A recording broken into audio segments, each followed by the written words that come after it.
Welcome back to the Johnny B. Show.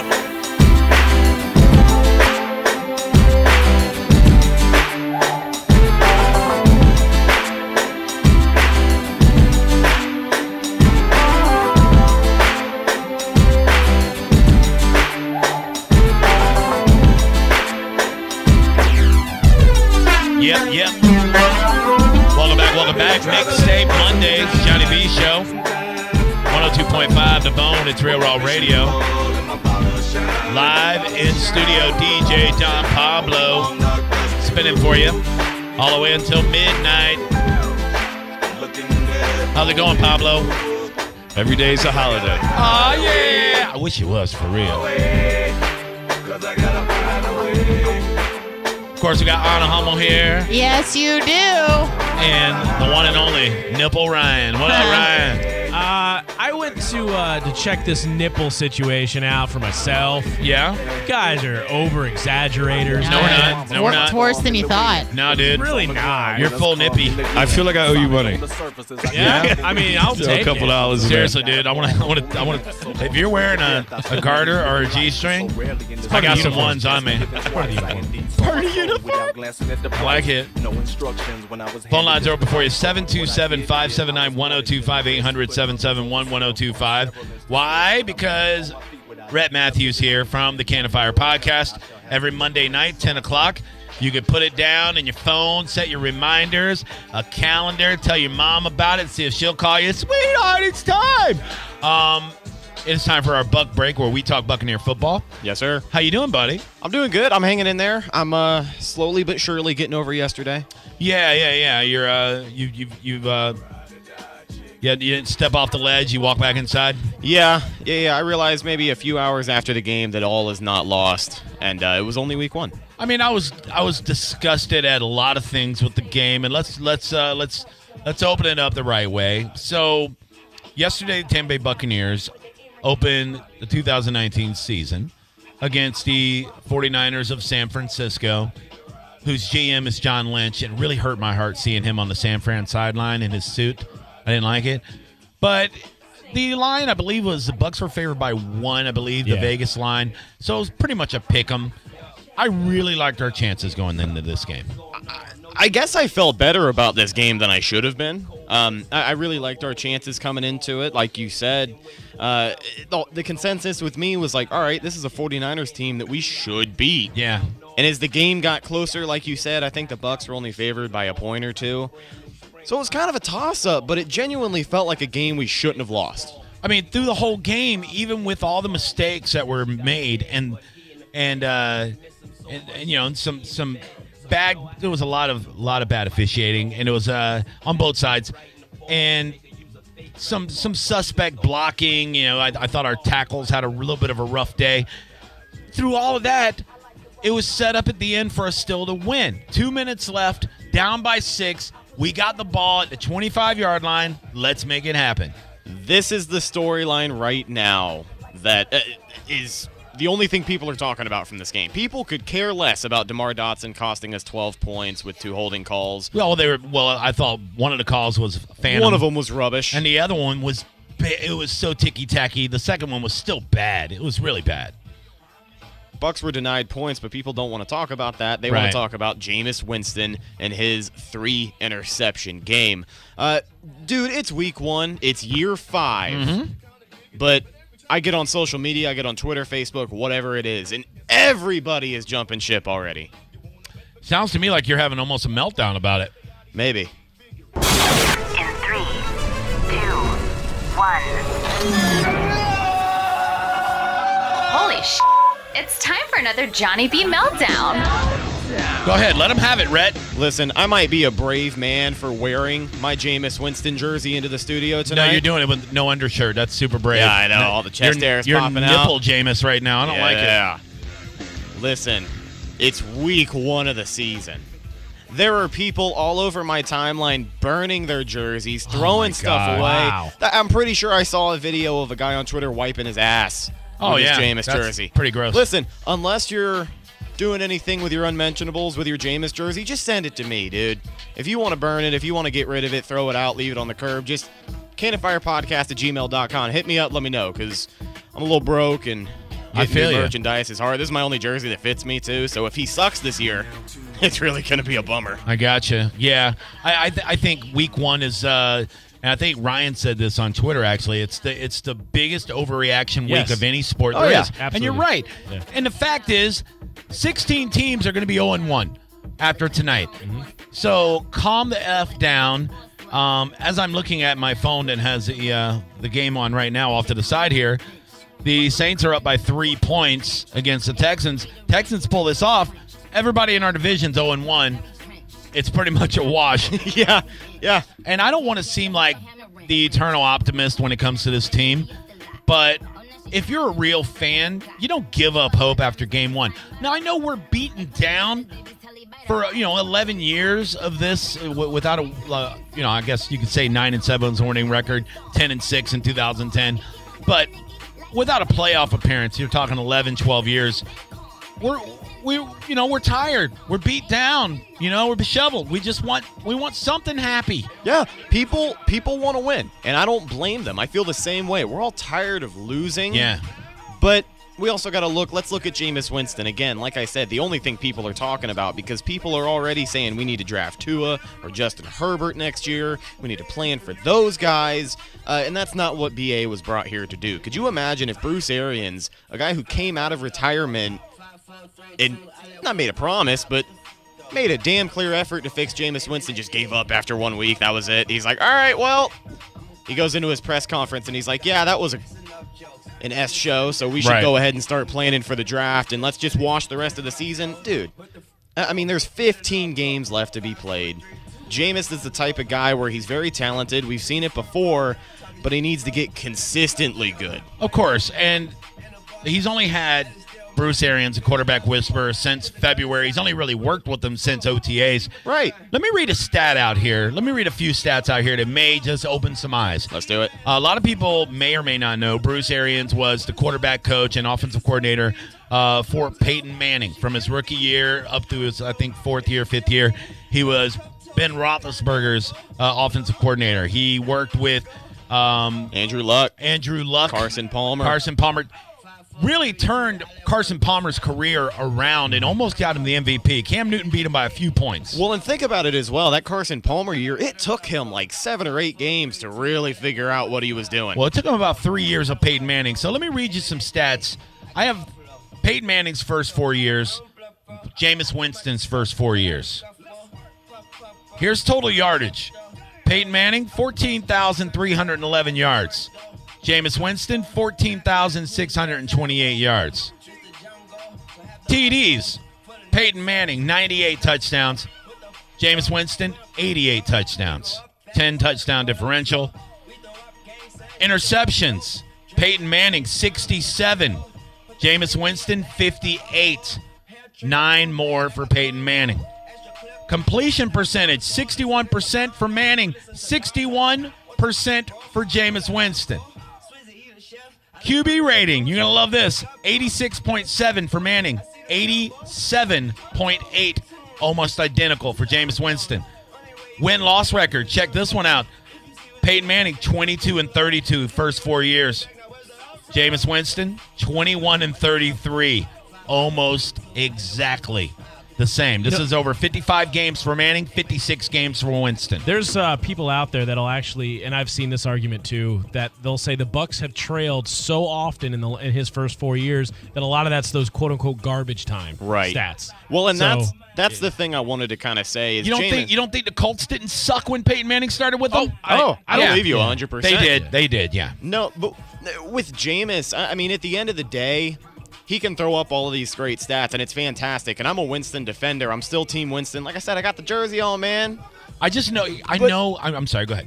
He can throw these stats up, but it doesn't equate to winning games. And that is unfortunately what can tarnish an image of a guy who has all the talent in the world, but when Right. it matters the most, he has not been able to take advantage of it. And we saw it Sunday against San Francisco.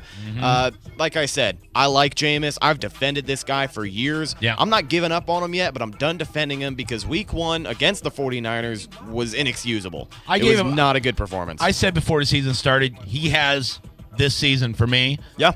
And he either makes or breaks. He's had a few years, but and I've made all the excuses that he's had some of the worst defenses in NFL history, giving up leads that he gets in the fourth quarter, things like that. And you look at guys like Archie Manning. You want to talk about a Manning? That's a guy that people consider one of the best quarterbacks in the history of the NFL. Never won ever because he played for the lowly Saints in the 70s and early 80s. So he just played on a team that sucked out loud. Before they complained about every penalty thrown in a game. And I'm glad you mentioned that, Rhett, because I have a meltdown too. In 3, 2, 1. Holy sh! It's time for another Johnny B meltdown. Now, one of the football fans that I hate the most are the people that always blame the officiating. You always see fans of bad franchises pointing at the officials every time their team loses. Oh, this call was bad. This call was bad. Normally, everybody gets it about equally. Sometimes the ball will go your way, sometimes it won't. And it kind of happened that way yesterday, too. The Bucs got screwed over, and the 49ers got screwed over. But who really got screwed over was everybody for both fan bases that had to watch that S show that was the officiating. The worst I've ever seen. To the point where they go for it on 3rd and 1. They throw a flag, pick up the flag, and say, there's no penalty. The referees weren't ready yet. And I go, okay, so I guess they're going to run the play over. Then they go, nah, let's just give them the first down. What? What the hell is that? That's the weirdest thing I've ever seen in my life, right? So that happens. There was phantom calls left and right. I think there was a total of 5 touchdowns called back from penalties on both sides. 30 points. Yeah, man. There was some of the most ticky-tacky calls I've ever seen. And then that final, with 50-something seconds left, when you got Mike Evans one-on-one with Sherman, and Sherman is all but molesting him on live TV. I zoomed in on it. I'm pretty sure I saw Sherman's penis. It was that bad. It was an obvious pass interference. Rondé Barber's doing the broadcast. He said, yeah, that's pass interference. They go to the guy, the guy in L.A. What do you think? Yeah, that's pass interference. They review it. They say, nah, call on the field stands. It was ridiculous, man. Yeah. It was ridiculous. The whole thing was bad. And I hope they fix it. I hope they fix some of the officiating. I mean, I know week 1's normally the worst week for officiating, but that was doo-doo, man. No, and it's such a weird time in the NFL because it's the 100th season, and I think the common theme that a lot of people see with the NFL is the league is getting softer, and they are trying to put rules around things that there just shouldn't be rules around. You shouldn't have to land on top of a quarterback a certain way to not get flagged. You know what I mean? I miss the days where quarterbacks were hunted like wild animals, and your job was to bust that ass. You know what I mean? Like, I never heard Joe Theismann say, Lawrence Taylor hit me dirty. He said, Lawrence Taylor he ended my career, but he busted that ass. There used to be, the NFL used to have films that they would sell, DVDs that they would sell, VHS tapes called The Hit Parade. Yeah? And Crash Course. Oh, yeah. Where it was all about busting that ass. John Lynch was a legend. Steve Atwater was a legend. Night Train Lane, clotheslining bitches, and they were rewarded for it. They were honored for it. Now crackback blocks are banned. Oh, my God, dude. That was my favorite when I played football. That was a sad day in the NFL. I remember when I played football in high school, the first time I took a crackback hit, pretty sure I got launched good 3 feet in the air. Oh, yeah, man. Landed on my back, and it felt like I had just done a line of what? The good stuff. Hell yeah. Nice. Our O-line coach, that got you a sticker on your helmet if you pull back and laid a bitch out on a crackback. Oh, yeah.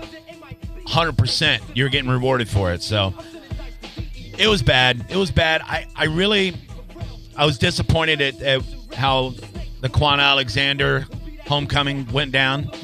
I'm kind of torn on that one. I do think he used his head, and he shouldn't have. I think Quan is a type of guy. It's hard for me to feel sympathy towards him. I'm still kind of mad about it. Yeah. Because Quan is a guy, we've seen it time and time again. He plays out of emotion. Yeah. And there's no one that can tell me any different that in that moment he wasn't playing out of anger. Right. And I'll say this, what really drove it home for me and what kind of, it hurt my heart a little bit, Johnny, was when he got up and Ali Marpet and Mike Evans were on his ass, shoving him and yelling back and forth. That was weird to see. It was, but you know what? It's about team, and I kind of liked it. No, I did too. Get you a friend like Mike Evans, man. Oh, yeah, I got plenty of Mike Evans-ese kind of friends. My first thought was, who wins that fight? I think Mike Evans whips that ass. Dude, I think Mike Evans can handle pretty much anybody. Maybe like 85% of the league, yeah. Yeah, he looks like a dude that can hang. You know, like he's tall. He's I don't know, tattoos shouldn't intimidate people, but they do. Not yours. I will punch you straight in your face, Anna. By the way, we were comparing Peyton and Jameis earlier. I'm looking at their records, their first the same amount of time. Yeah. Peyton Manning 2 losing seasons in his entire career. After he turned it around. His first season, they were 3-13. His second season, they were 13-3. Then they were 10-6. Then they were 6-10. So 2 of his first 4 seasons, he had losing records. Never had a losing record again. Yeah. But it took Bruce Arians 30 games to turn him around. He also had Hall of Fame players around him too. He also has Edgerrin, Marvin Harrison, genetics. Mad genetics. Sure. I don't think Jameis Winston's dad played professional football. I'm not going to go out on a limb here and say anyone other than Mike Evans on the Bucs offense is Hall of Fame bound right now, especially because on Sunday they looked like hot doo-doo. But you also look at the weapons that Jameis has. When O.J. Howard plays well, which he didn't, but when he does, he's a top 5 tight end in the league, dude. By the way, for everybody listening on the Cannon Fire podcast, you're wondering what all the hip-hop in the background is. On Monday nights, every other Monday, it's Mixtape Monday on the Johnny B Show. So you're hearing live DJing while we talk about the Bucs from the best DJ in Tampa, DJ Don Pablo. Who else does this? I don't know, dude. They haven't told me to stop, so I just keep doing my thing. You know, I try to keep it popping, keep it loose, keep it different. I like it. Oh, yeah. The vibe's good for me. Now, let's talk about the positives from yesterday. We've talked about the negatives, the officiating. Jameis had a really bad day, maybe his worst day as a pro. The offensive line was suspect at times, I thought.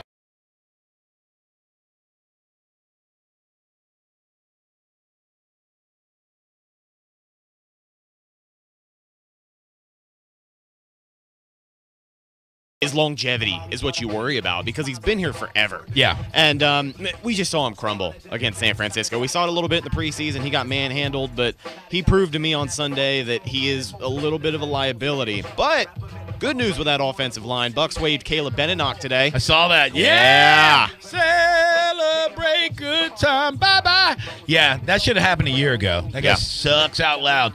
I hope that maybe when I go into a Wawa and order a sandwich, he makes it for me next time I go in there. So I'll be like, what up, CB?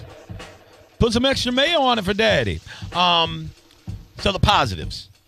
I was very impressed with what Todd Bowles did with the defense. I like the game he called. I like the aggressive nature of it. I love Jordan Whitehead leading the team in tackles. He was everywhere. He had the first sack of the year, but he got taken away by a penalty. Saw that. Shaq Barrett had the only sack for the Bucs, but man, was it a beauty. Oh, yeah. But you look at the stat sheet, little over 250 yards total for the 49ers. Yeah. And don't get me wrong, the 49ers are a team that I still feel we should have beaten, but Kyle Shanahan is a pretty good offensive-minded coach. Of course. So he had some offensive looks that you really don't see with a lot of teams. You see a lot of pre-snap formation. You see a lot of the, PA rollout. Like, they rolled out Jimmy G a lot. Yeah. And they got us on the halfback counter a few times, but Bucs sniffed it out and did their job. There's really not any complaints anywhere. I think if you look at after tonight's games, if you look at the stats, if you look at the rankings, we got to be up there for week 1. 2.2 yards is what they average rushing. That right there will get your defense ranked very, very high. 250 yards a game. We're the week. They play the Carolina Panthers, but that is going to determine what kind of defense this is and if it's the real deal, because we're dealing with Christian McCaffrey. He is the best dual threat running back in the league. Right now, I agree, If they can shut him down, Cam Newton might just throw 4 interceptions again. Who knows? The other bright spot, Matt Gay.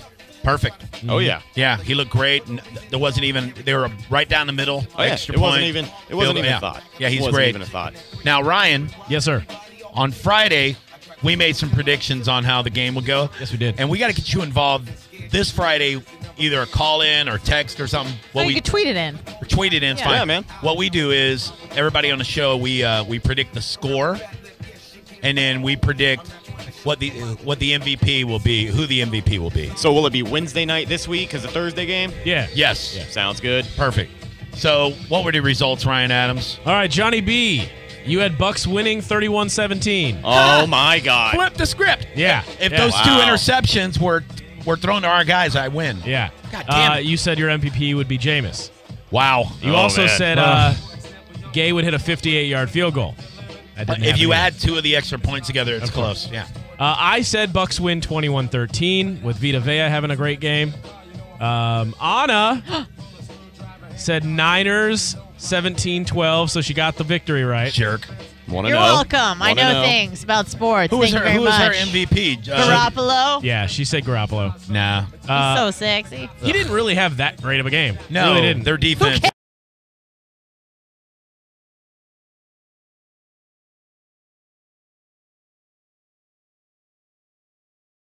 I was like, we needed to get one of our players ejected right then. Will said Bucs 17-14 with Gay being his MVP. Then we had John J. Murray in. He said 14-7 Bucs.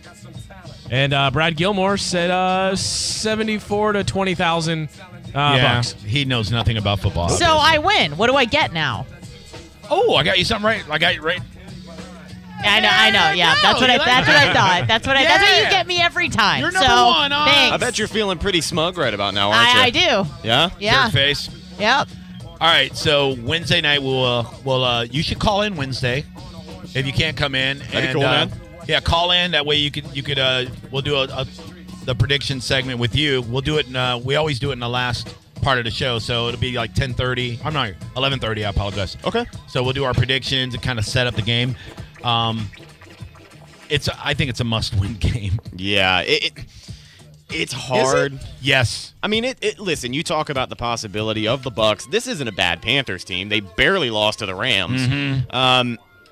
You talk about the possibility of them losing this game. They go 0-2. They've got the Giants after that at home. If you lose that game, no offense, Don Pablo, but if you lose to the Giants in Tampa, I might throw my hands up in the air. Well, Like you just don't care? Yes, there's no remorse for doing so. Because then you got the Rams in L.A., the Saints in New Orleans, and then I believe we go to England for the Panthers again, I believe. Yeah. Oh, boy. Hey, it's bad. So the first Monday Night Football game is over. The Houston Texans took the lead 28-27 with 37 seconds left. Shut up. No, he did not. And we all know. God damn it, Drew Brees. If you give Drew Brees come on, time. Dude. No way. They took it down the field. The Saints win 30-28 with a serious? last-second 58-yard field goal by Will Lutz. And the Saints are the only team in our division with a win. The Saints are the only team in our division that's actually really good. That really chaps my ass. What? Honestly, though, I hate the Saints because they're in our division. They got screwed 2 years in a row. They should have been in a Super Bowl 2 years in a row. Their fans still piss me off. Oh, yeah. I hate going to that stadium. I think the Panthers are maybe our biggest rival in the division, but the Saints have the most annoying fans in the division. Yep, I agree totally. Rhett Matthew, thank you so much once again, buddy. I love doing this with you. Check out the Cannon Fire podcast on every podcast platform, including YouTube. Also, check out Rhett on Instagram. He is Rheticus. And, of course, Cannon Fire Pod on Instagram. Cannon Fire Pod on Twitter. You know what? I actually made know. the executive decision. I'm just going to change all Please of them do. to Cannon Fire Pod. God damn it. Yeah. All right, do that. Just for you, Johnny. All righty, and thanks for tuning in there, Cannon Fire Pod fans. And make sure you listen to Johnny B Show the other 4 nights of the week, too, you jerks. All right, buddy, we'll talk to you Wednesday night. We will take a break. When we come back from this here break, we got some special guests in studio with DJ Don Pablo. It's about to get super funky up in this bitch, right, Pablo? It's going to be crazy. Stay tuned. Don't go anywhere. It's the Johnny B Show on 102.5 The Bone.